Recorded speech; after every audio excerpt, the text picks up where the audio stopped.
दिल्ली में छात्रों के आंदोलन को लेकर राजनीतिक बयानबाजी तेज हो गई है। महाराष्ट्र के राजस्व मंत्री चंद्रशेखर बावनकुळे ने कहा कि छात्रों के आंदोलन को राजनीतिक रंग देने की कोशिश हो रही है, जो कि दुर्भाग्यपूर्ण है। उन्होंने कहा कि सरकार छात्रों की भावनाओं के साथ है और पेपर लीक मामले में दोषियों के खिलाफ कड़ी कार्यवाही की जाएगी। बावनकुळे ने प्रधानमंत्री नरेंद्र मोदी के बयान का भी हवाला देते हुए कहा कि केंद्र सरकार इस मुद्दे को गंभीरता से ले रही है। आइए एक नजर डालते हैं उनके विस्तृत बयान पर। विद्यार्थ्यांच्या आंदोलनाला राजकीय करण्याचा प्रयत्न सुरू झाला आहे। याला राजकीय वळण यायला नव्हतं पाहिजे, पण ते आता आलेलं आहे। मला असं वाटतं की विद्यार्थ्यांकरता माननीय पंतप्रधान नरेंद्र मोदीजींनी आज सकाळीच आपल्या भावना व्यक्त केलेल्या आहे।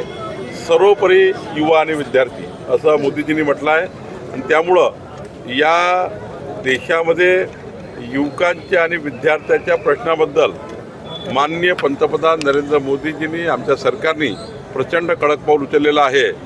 विद्यार्थी आणि युवक सरकारच्या भूमिकेला समजून घेतील आणि राजकीय आंदोलन या ठिकाणी होणार नाही याबद्दल सुद्धा विद्यार्थी दखल घेतील, कारण विद्यार्थ्यांच्या आंदोलनाला ना नाही आहे, पण या ठिकाणी जे राजकारण घुसलं मात्र हे चिंतेची बाब आहे। ठाकरे बंधू पण 26 तारखेला